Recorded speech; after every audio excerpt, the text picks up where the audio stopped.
Ah, 2019, the before times. Thousands left stranded. I've had to rebook my...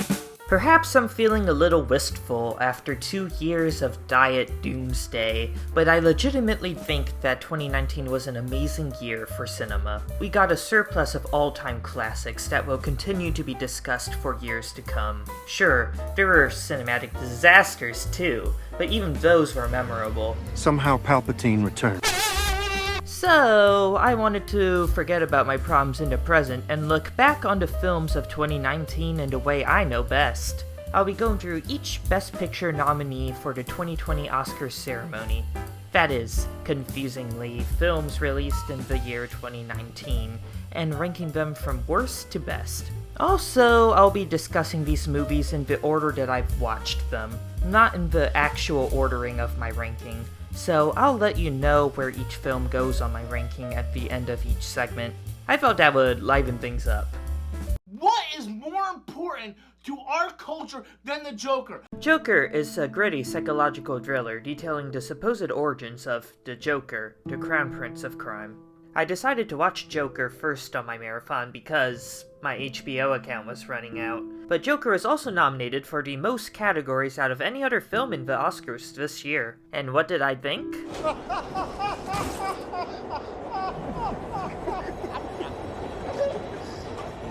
it rich?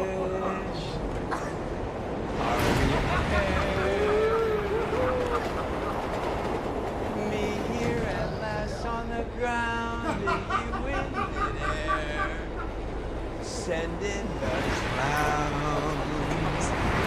Oh no. I gotta admit, when I got just 5 minutes into this one, and I saw these psychopath children choosing to randomly beat up this random sign flipper because he's a clown, I guess. Come on! Beat his ass up! Come on, this guy's weak, can't do nothing! I began to ask myself some tough questions like, is Joker even good? For some reason, this Oops All Edgelord City is filled with a ridiculous amount of psychopaths and misery, and I'm 14 and this is deep-level script writing. And not in the, camp or stylistic way like most of Batman. You are expected to take this entirely seriously, so naturally, I did the complete opposite and found it hilarious. When it comes to everything, from the writing to the theming to the referencing, Joker has all the subtlety and precision of a nuclear bomb. But then again, you do not look away from a nuclear bomb. For all its noise, color, and bombast, the bomb would not be anything if it was not, at the very least, entertaining. I started out watching this movie ironically, because of course I did, but pretty soon something strange started happening to me, as though I was bitten by a radioactive Hot Topic sales clerk. I got so into my ironic viewing of the movie that I started to get legitimately interested in what was happening? I think I know why. While I didn't buy the world of Joker at all, I always bought the Joker himself, played flawlessly here by Joaquin Phoenix.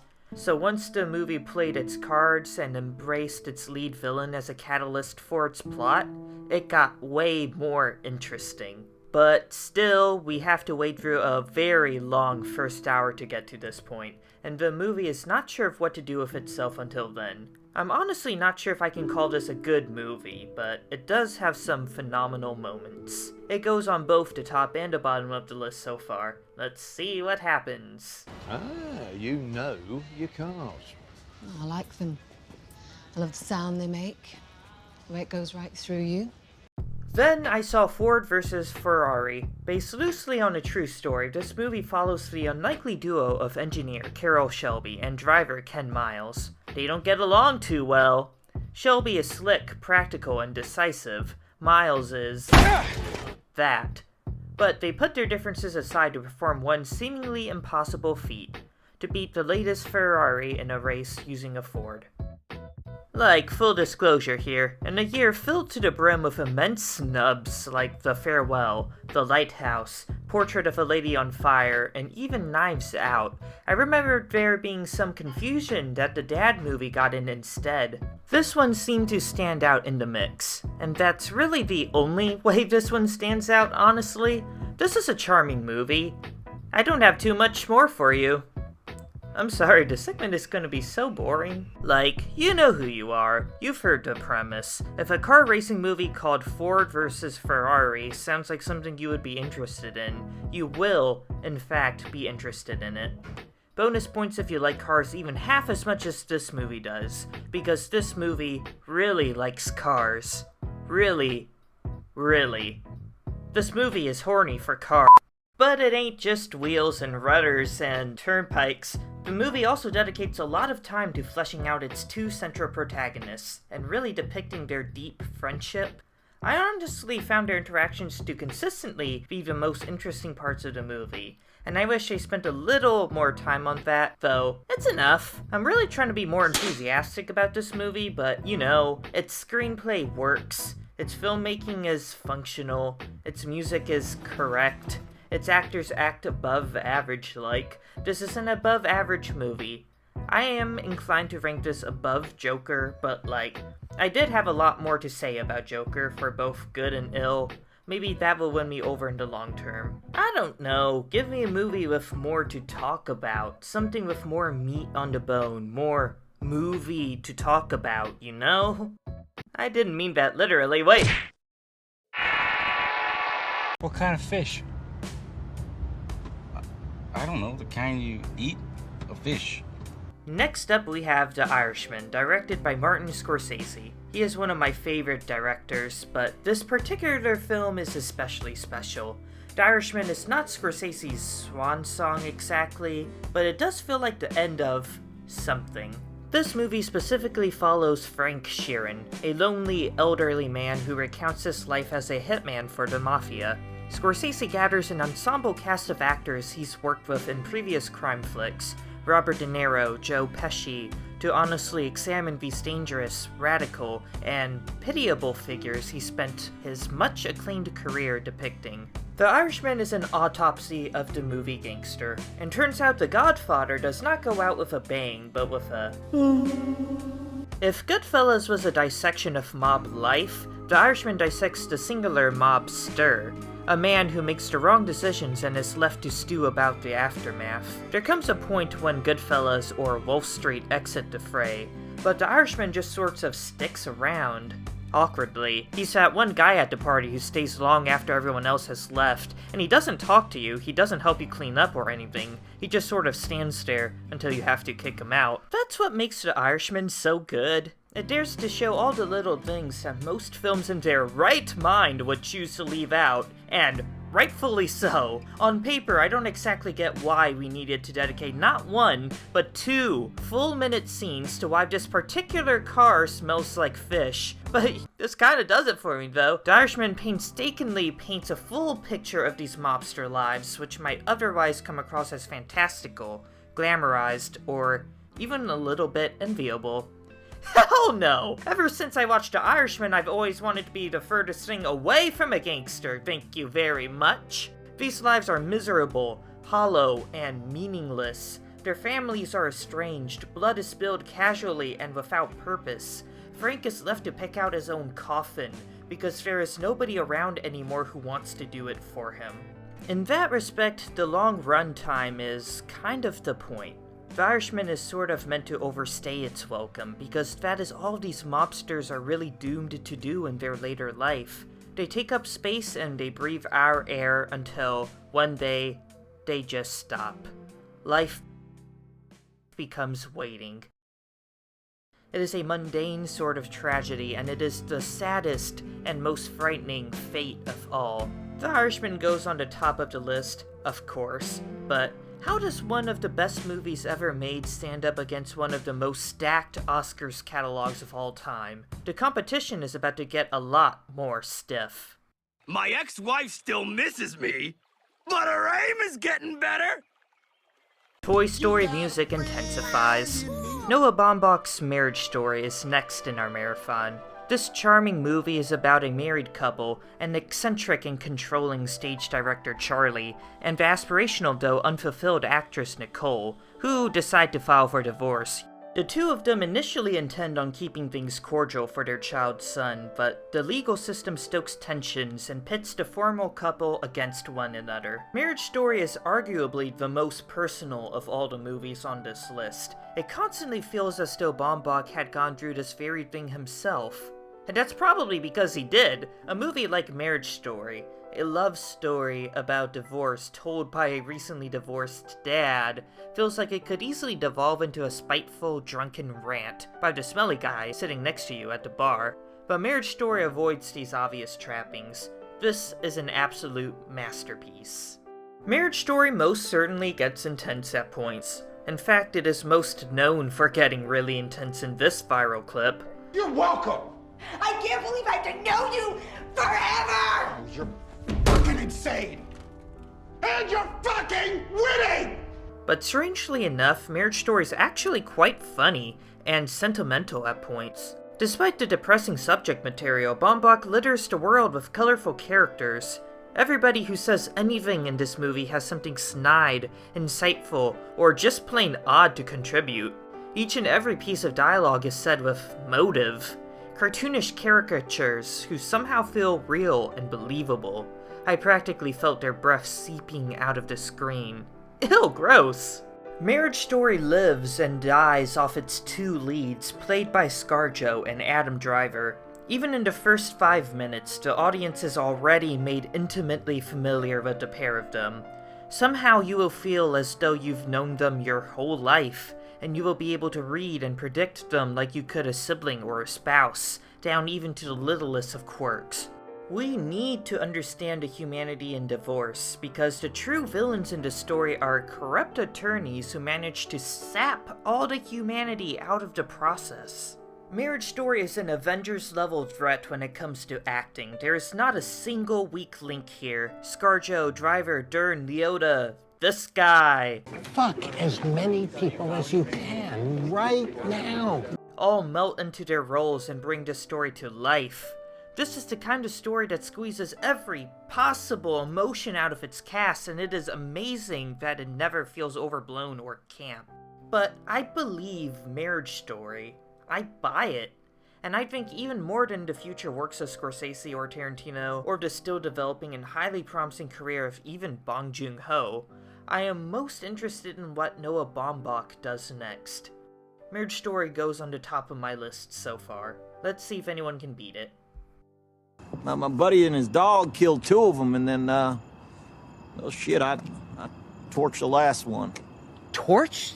Yeah. Once Upon a Time in Hollywood is the latest and apparently penultimate feature film by Quentin Tarantino, the Elon Musk of film directors. We follow washed-up Western actor Rick Dalton and his suave stunt double Cliff Booth as they approach the potential end of their careers. Meanwhile, their next-door neighbor, famed actress Sharon Tate, prepares to have a baby as the threat of the Manson family looms from the distance.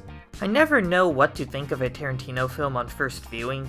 In fact, I don't think I have ever figured these movies out, but I have devised a sort of trick, a cheat if you will.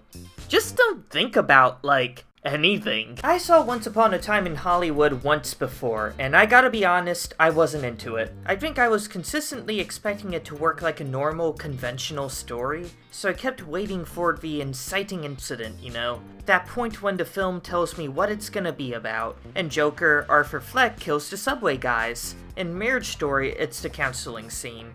But Once Upon a Time in Hollywood really doesn't have much of a plot, and I feel like this could easily come across as a bad thing if you're left to just constantly anticipate one. In reality, this film just sort of exists for most of its runtime, following its characters throughout their normal lives, building up to a kick-ass climax.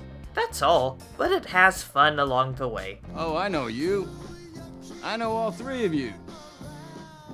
Yeah, Spawn Ranch. Yeah. You are... Here, Tarantino especially seems to enjoy toying with fantasy and reality. Hollywood is based off of the real Tate LaBianca murders, in which members of the Manson family invaded the home of the real Sharon Tate and killed everybody inside. This is considered the end of the golden age of Hollywood. I'm the devil, and I'm here to do the devil's business. Rick Dalton and Cliff Booth, however, are completely fictional characters, and their storylines gradually intermingle with these real-life events in fascinating ways. No, I was dumber than that. This is actually really cool, but I did not understand any of this context going in at first. I noticed that a lot of Tarantino flicks, this one included, act less as one smooth narrative and more like a series of episodic vignettes that just so happen to sort of come together at the end. Sort of like a series of episodes in a television show, or a collection of short stories. More Tom Sawyer and less Huckleberry Finn, if you will. I knew this the second time around, and I gotta tell you, I had a much better time.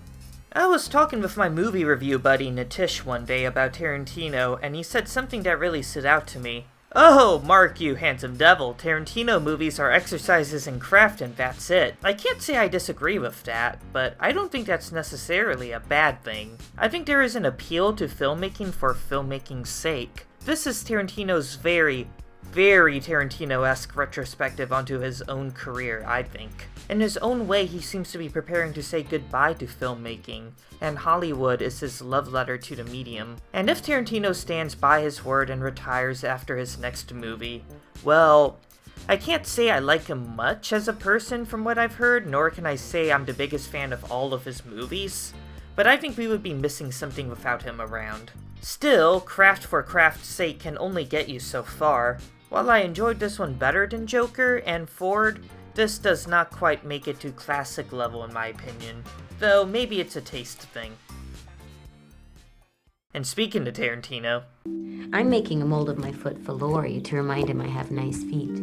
Little Women is the sophomore outing by Greta Gerwig, the lady who directed Lady Bird. Little Women is an adaptation of the Louisa May Alcott novel of the same name, following the lives of the four March sisters, Jo, Meg, Amy, and Beth. Little Women is notorious for being one of the most frequently adapted novels of all time, but somehow, within this lengthy, long boy chain, this film is frequently regarded as the best among an overpopulated market. Gerwig's Little Women is renowned for the way it ingeniously deconstructs the original tale, blending the writer-protagonist's journey of trying to get her book published with the author's own experience and compromises getting the original Little Woman out in the market. There is something nice and autumny and pumpkin spice-esque about this film that just manages to charm even the coldest of viewers.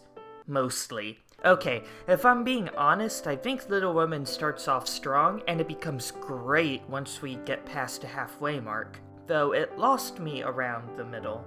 Regardless, it can't be denied. Little Women is the kind of film that wears its emotions on its sleeve. Every single piece of dialogue and shot and moment is soaked to the bone in raw pathos. This movie has the vibe of being huddled around your closest friends and family, around a fireplace, in the midst of some long storm. Ultimately, I don't have too much more analysis for this one because Little Women isn't the kind of movie that warrants that much deeper thinking. Little Women feeds off the strength of its characters. It truly is a delight to watch these young women live their lives and gradually figure themselves out as people. It's not rocket science, sometimes it's that simple. So, I am ranking Little Women above Ford. Definitely above Ford, but I'm still putting it just a tick below Hollywood.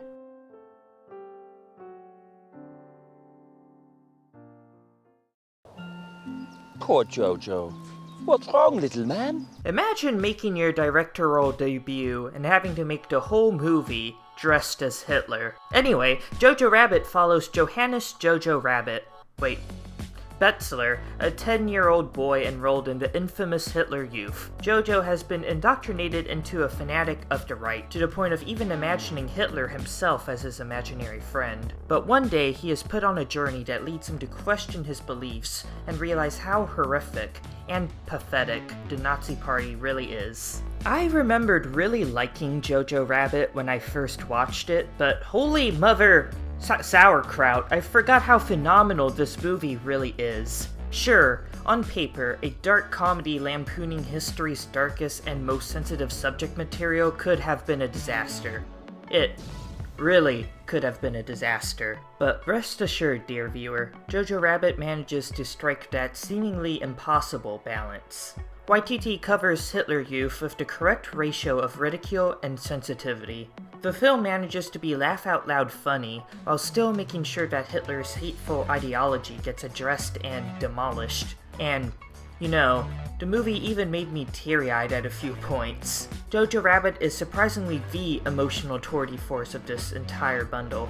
This movie, at its core, is a story about a young boy unwittingly indoctrinated in a hate-ridden, toxic, and doomed ideology at a young age. But the beauty in the tale comes in the way he manages to overcome that hate and grow into his own independent person.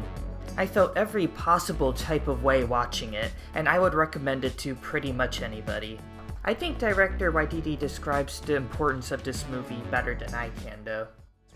Audiences need new and more inventive ways of telling these stories, and for me, the new ways of creating fantastical characters and really getting inside the head of a 10-year-old boy. The world needs ridiculous films, because the world is ridiculous. Jojo Rabbit is sandwiched right between Marriage Story and The Irishman. Damn good work, Waititi. Keep making ridiculous films. Oh, Danny boy, the pipe. 1917 follows two British soldiers, Thing 1, Thing 2, I can't remember their names, who go on a perilous journey to deliver an important time-sensitive message. Okay, Best Picture was a two-horse race that year, and it was either going to go to 1917 or Parasite. It appeared neck and neck, and I was on the edge of my seat that entire night. While 1917 is the kind of movie you would expect the Academy to go for, it is a war movie. It has a unique filmmaking gimmick. This team was made up of established filmmakers. I put it on my Oscars ballot. The award famously went to its universally acclaimed competitor, and the rest is history. For that reason, I feel like we have ended up overlooking 1917 though, and I think that's unfair. I mean, I get it. If everybody's rooting for underdog Parasite to beat big bad meanie 1917, of course there's going to be some sort of resentment towards the flick. But this does not make 1917 any less of a masterpiece, because this really is a masterpiece. 1917 isn't the twistiest story, nor is it the most nuanced or complex work of art. It's not trying to be. 1917 is a 2-hour-long flex-off. That's it. It's the technical filmmaking equivalent of, like, Madara dropping a meteor on his opponent and dropping a second meteor on top of the first meteor just because that would look doper than stabbing the guy, which is undeniably way easier to do, but he doesn't do that. Sam Mendes drops the second meteor because he is an artist. I lost the metaphor. Look, they didn't have to drop the plane on our two jolly chaps, but they did it anyway. They didn't have to do that 360 shot around these two as they are literally just talking, but they did anyway. They didn't have to make this whole movie look like it was just one continuous take, but somehow they did anyway. It's beautiful. 1917 is an excuse for the industry greats to come together Avengers style and show off, and my socks are rocked every time I see it. For this reason, I think it's pretty smart that the writers didn't overcomplicate the story. It's simple. Go from point A to point B. It's even kind of video gamey. Sure, maybe that's a limitation, but my dude is running through a war zone right now because it's his mission. I'm still crying. This was the exact and only kind of foundation on which the filmmakers could build a spectacle piece like this. I admire the work they've done. In any other year, this would easily be my number one, but in 2019, it goes below The Irishman and above Once Upon a Time in Hollywood. This year is just too good, and it's only about to get better.